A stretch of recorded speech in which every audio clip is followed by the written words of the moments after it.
so drunk that you start a Three Doors Down cover band? You call yourselves 6 Floors Up? Okay. Yeah, that's a really fucking good joke. I agree. Some of you may know me from my dating website for herpes called HDate. You may have heard our tagline, sometimes love's a bumpy road.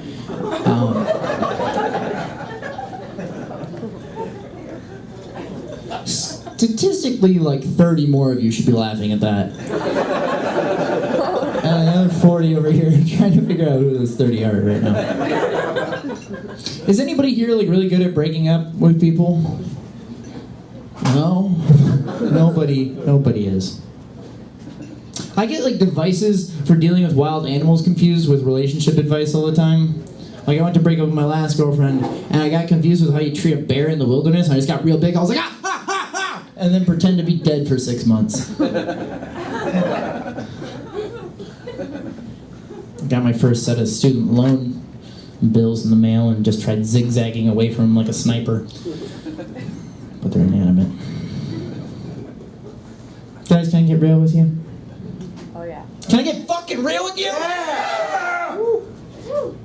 Are you okay? That was... Is my fly open?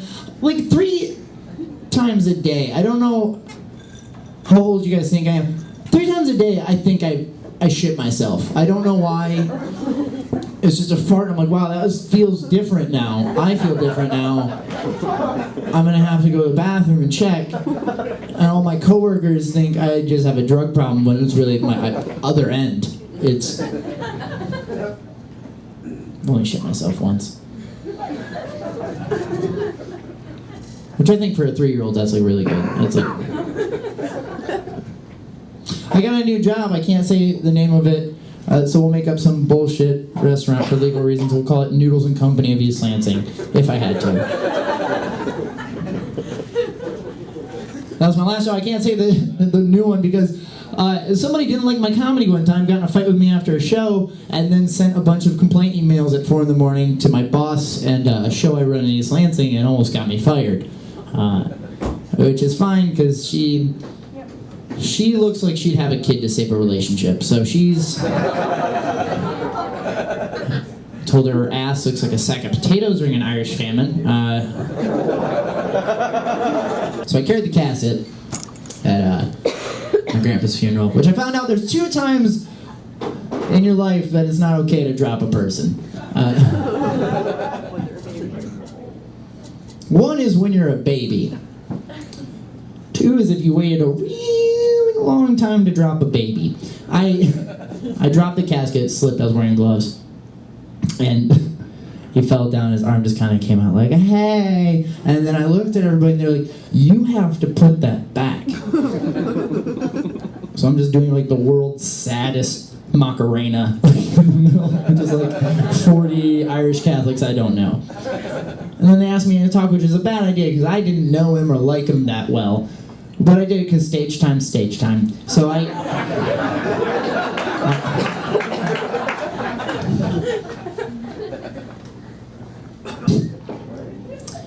So I go up there, there's a microphone, there's 10 of us, I don't know why. We need a microphone. And I just say, Grandpa's hugs aren't as warm as they used to be, and I leave. Which is an Irish Catholic funeral, which, if you want somebody to want you to be alive more, have a shitty funeral. They'll be like, wow, if Tim was alive, we wouldn't have to be here right now. This is really terrible. I'd rather hear his roofie jokes 9 or 10 more times. He was one of those guys that used to say that. He used to be like, oh, hey, don't walk away from your drink, I'll roofie it. The fuck? Nobody sells roofies anymore.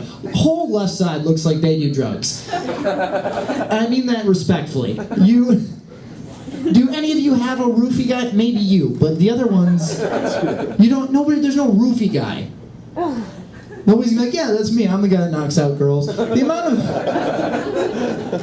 of energy it would take to find somebody that sells roofing these days is the same amount of energy it would take to develop a personality worth consensual sex.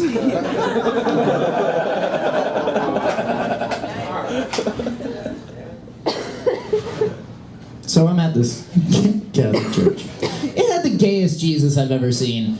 Like, and it's just sexy and ripped, and for it being like a Catholic church, you think they'd be like, well, maybe we should tone down the pecs. I don't know. Like, it looked like it just been bench pressing, like your sins. Like, his shoulder, just holding up all your prayers, just holding up, and just jacked ass legs, like defined legs from just kicking gays out of heaven. I was walking down the street literally yesterday, wearing a gray button-up shirt. And this guy just yells from across the street, "Nice gray shirt, queer!" Which is like a little rude. And I learned the wrong answer to that is, "It's chambray, dick."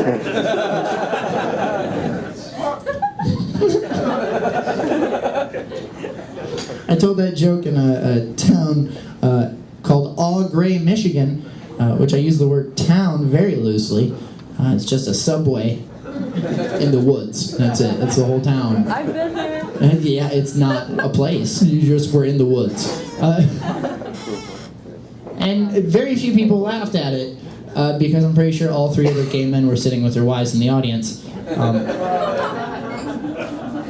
But a lady came up to me after my set and she was like, "I want you to know I laughed. But it wasn't a good laugh. It was a bad laugh." I was like, that's not a fucking thing. If you have to fart and I tickle you and you fart, that was in you. I pulled it out of you. I won. Do you understand? You guys have been great. My name is Brandon Bonbreak. Get it up for your house, Brandon.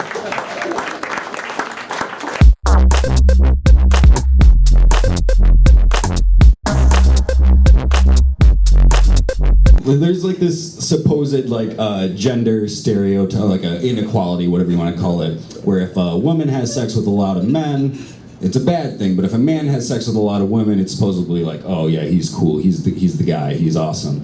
But I don't really think that's true. Like if my friend told me he had sex with 100 women, I wouldn't be high-fiving him. I'd be like, you know that's not going to fill the void in your heart, right? It's like, and how does your dick still work? Does it look like an old Slim Jim? Because you probably have every disease ever, just a different color than the rest of your body.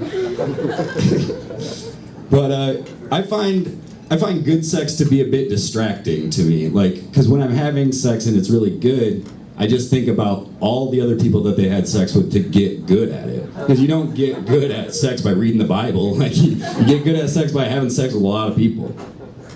And I always, like, when they're doing, like, these awesome moves, I always imagine the person that they learned it from, like, some athlete just railing her at an Olympic level. Meanwhile, I'm over here just, like, pale, drunk, and squishy. Like, just not holding up in any sense of the word.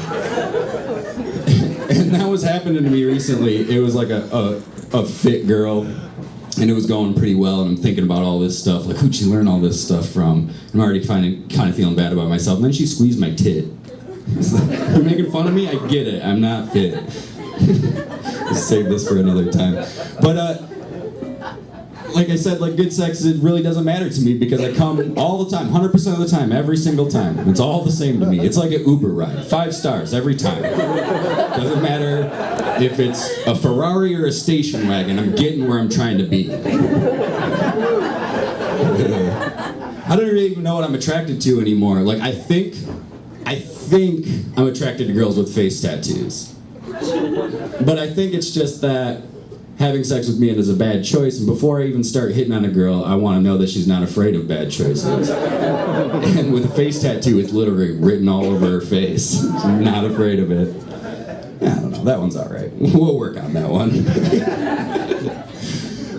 So sometimes you'll be dating a girl, like, you know, a prospect, and you're like a little bit interested in them, and they'll say some stuff that seems like arbitrary or insignificant, but it really starts to affect you.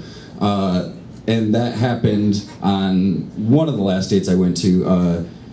We somehow started talking about movies, and she told me her favorite movie was Bad Boys 2.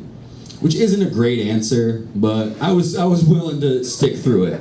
What really got to me, though, is that she later told me that she had never even seen the first Bad Boys movie. Like, If your favorite movie is a sequel, wouldn't you try out the first one? It's not like Indiana Jones and the Temple of Doom where you're not sure what it is. It's called Bad Boys 2, as in the fucking second Bad Boys movie. She got mad at me and was like, well, I don't watch a lot of movies. You only see one movie? Because that's the only logical explanation I can come up with. I feel like I'm kind of like a schlubby guy, like I'm a little bit not that good looking. Like I wore a nice shirt today, but I even fucked it up with the sweat. That's stupid. But so the way you think of yourself and the way other people see you are always two different things. Like you never know how you look through other people's eyes. Like I bought a sweatshirt recently, a YMCA sweatshirt, because I thought it looked cool and casual. And then I asked my friends, I was like, does this sweatshirt make me look like I work out? And they're like, nah, it makes you look like you stayed there recently. It's the same thing with like, if I wore a GVSU sweatshirt, they wouldn't be like, oh, that guy went there. It'd be like, hey, I just went to Goodwill recently. All right, that's my time, you guys. Thanks.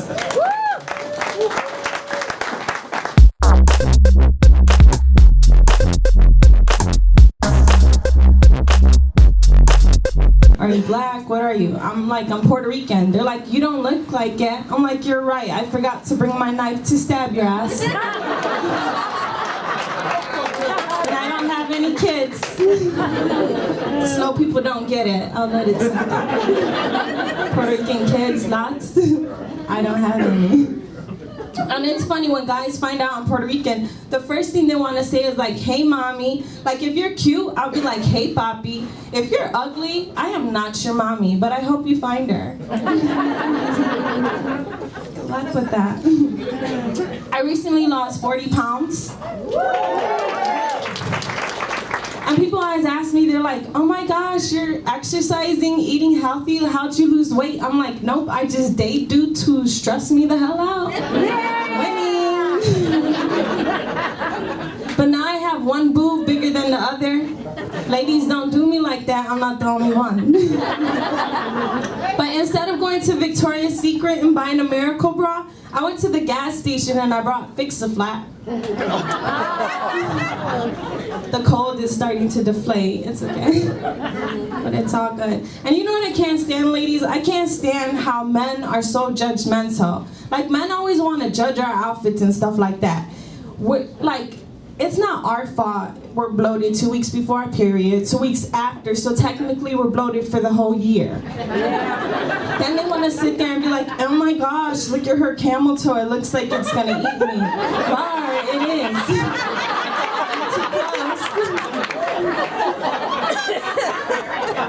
And ladies, we don't sit here and talk about guys' moose knuckles, do we? They're still quiet, they're like, what is that, what is that? That's the guys that have tight jeans. If they're fortunate, they still have both their bras. For the most part, no, it shriveled up to one.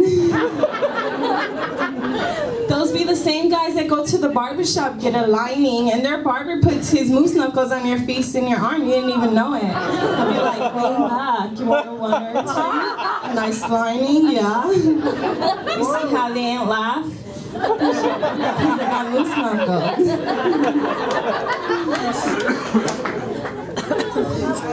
Now this next joke might offend some ladies. If it offends you, that means it applies to you. Listen up. Ladies, why is it that we wear fake eyelashes but have real mustaches? That means it applies to you. Don't be mad at me, be mad at your friend because she didn't say shit. Mustache on fleek, keep putting on. Be mad at your husband because he didn't say nothing. He's like, baby, I like it, it tickles.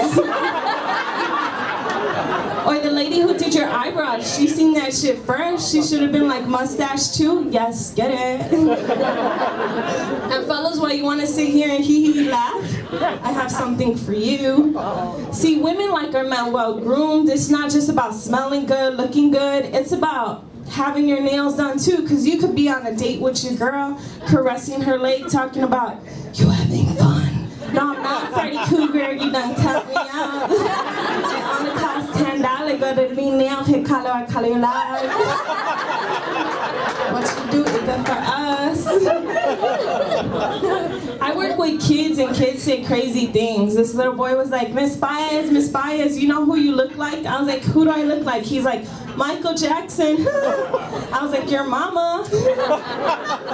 Then she came up to the school trying to whip my ass. I was like, I love Jesus. Not about that life. This 8th grader grabbed my butt.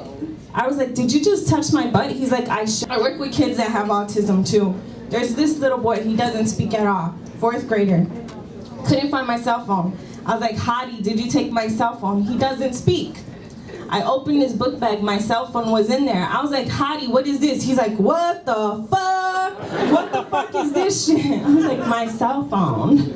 That's a true story, that's not a joke. Just had to vent about that. You ever lose a kid at the store? You don't have to admit it. I know some of you have, because little kids start following me saying, Mommy. I'm like, no, I'm not your mommy. Ugly little kid. This white lady lost her kid at Target. She's like, oh my gosh, where's Ashley? Ashley's in the claw machine. I'm getting investigated because my fingerprints were on the cart. I'm like, I don't know where Ashley's at. Let a Hispanic lady lose her kid at the store, she doesn't realize till she gets home. Because she'll be like, Juanito, Calito, Carlos Sanchez Fernandez, that's one kid.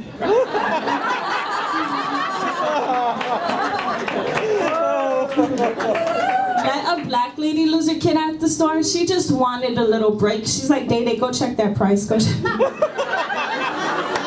Here comes the nosy white lady. Ma'am, is that your kid? How about you mind your business, ho?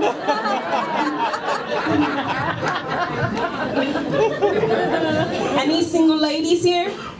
Just me and you. So, we're the only 3, that's good. Life is good being single. Yes.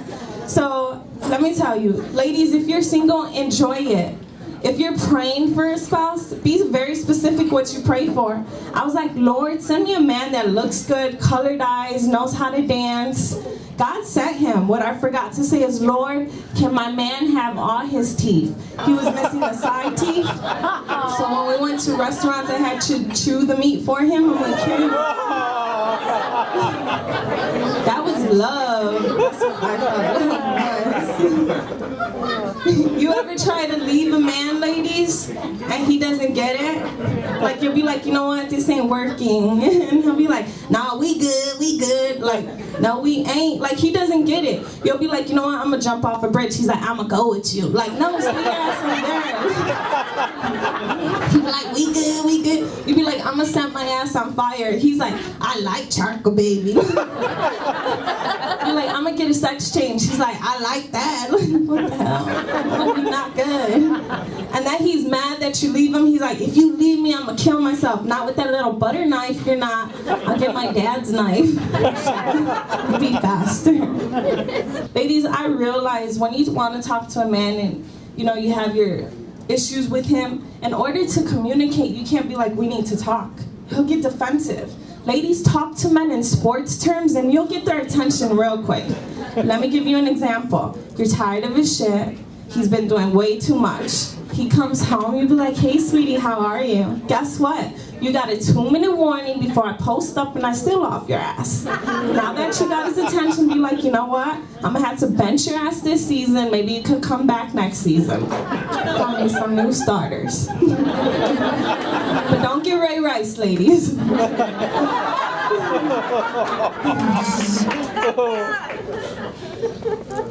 And it's funny when girls don't have respect for themselves. They want to ruin their relationship. Like my ex, he was cheating on me with this girl. They're together now. Now she's trying to break up with him, talking about, I don't know what you've seen it. Like, I see it now. That's why I want to get rid of it. No, your ass better stay with him before I whip your ass. Like, no, you better make that work. Sorry, that was just venting too. But the real, what's funny? Facebook has this new thing where they suggest friends. So I got 2 suggestions from these girls, so I added them. Come to find out, the guy I was dating both of them too, so there was 3 of us. So the girl inboxed me like, I just want to let you know that there's 3 of us. I was like, I don't trust none of you hoes. But the crazy thing is, she looked like Kane from Mortal Kombat. And she was talking about she was gonna whip my ass. I'm like, finish her. Like, don't finish her.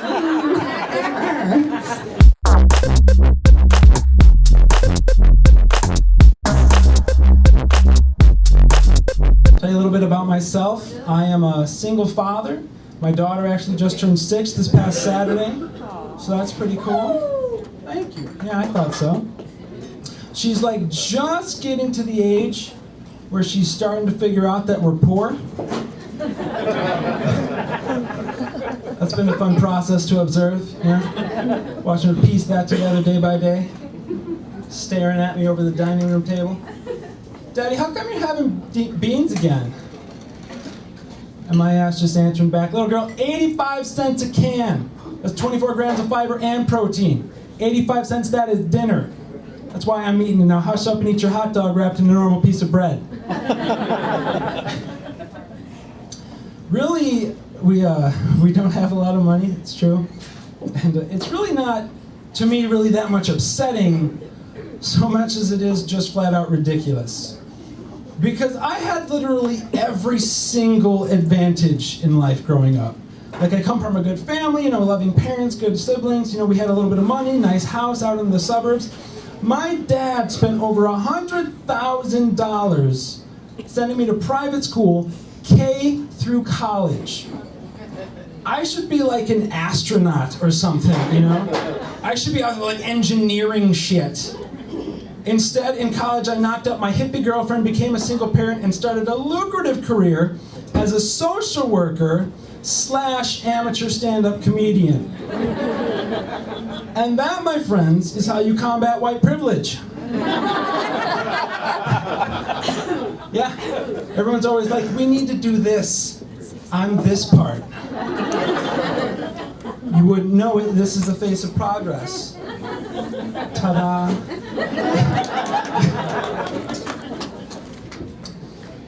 I don't know, it could be the white priv talking, but I don't really mind being poor. It's really just not that bad to me. I think it's all what you do with it in your head, you know? It's all a matter of perspective. Like, I just pretend that I'm a superhero, and that my superpower is the ability to survive extreme poverty. I'm white trash man. Do-do-do-do-do-do. Be an awesome superhero, wouldn't it? Out there fighting bad guys in a wife beater and sweatpants. Slobbering over the head with my bowling trophies. Come up with like a badass catchphrase. You've been trashed. Eventually train my daughter as my sidekick. Community college lass. The ability to evade her college loan collectors. I'm just kidding. She's not going to college. On a completely unrelated note, vote Bernie. Yeah, we'll get her there, don't worry. We're going to go ahead and call that Plan A. I don't know, don't make a lot of money. I actually work with kids. I actually work with kids with autism too. How weird is that? I didn't even know Jerry, but that's just kind of a weird little tidbit for you guys to chew on. I don't think any of you give a damn. I thought it was cool. You know, I love working with kids. I've done it my entire career. Not a lot of money, which kind of sucks, but it's wonderful. The thing that I've noticed being a dude and working with other people's kids is people rarely will like comment on it, but every once in a while I'll get a look, you know, kind of a, okay, here's my kid, try not to rape him. I know! Have you ever been visually accused of being a child molester? That shit'll fuck up your day. And I just have to bounce back from it like, golly gee, I'll sure try not to. And I get it, you know, I'm a dad, I understand. I have a bit of an intensity about my face that can very easily be perceived as a little bit rapey. I understand if you drop your kid off somewhere, you're not exactly expecting to see my creepy ass standing there. Yes, all the children.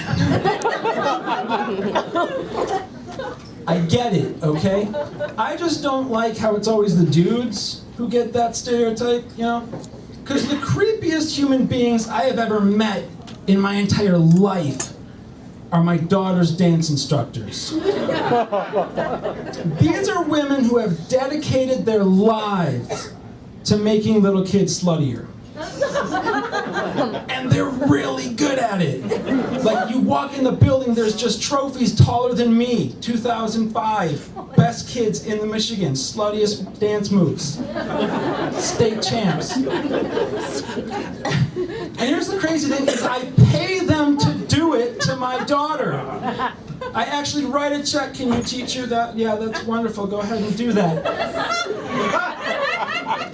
And then I have to pay them more money to go to the recital. I have to pay to watch my daughter. I have to go to the musical Whore starring my daughter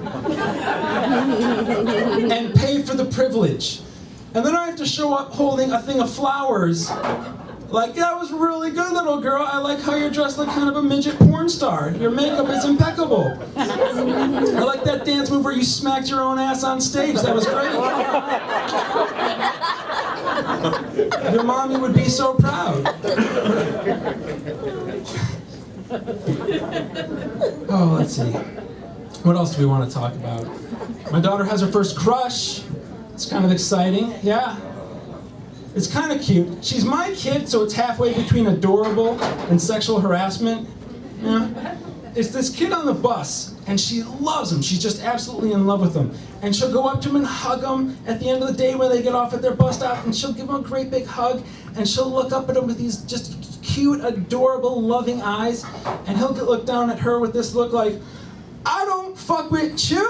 And he just takes off running every time. I'm just like, don't worry, sweetheart, wait till puberty. Figure out what a blowjob is and you'll be in. Oh, did we find the line? That was it? She's like, no.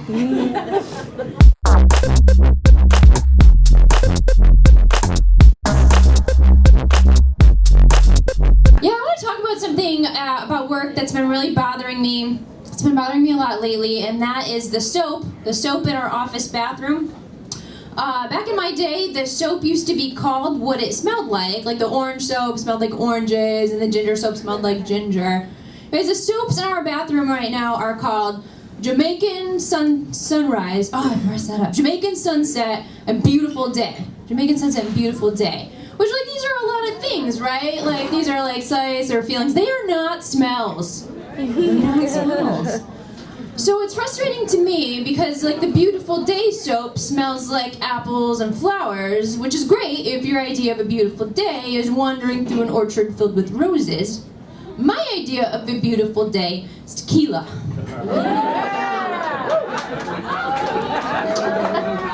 And then the Jamaican Sunset, the Jamaican Sunset, though, is where it gets really upsetting because that one is just a misnomer, right? Like, that one smells like a pineapple drenched in cologne, where, like, I have been to Jamaica, and I am here to tell you that a Jamaican Sunset does not smell like a pineapple drenched in cologne. It smells like weed.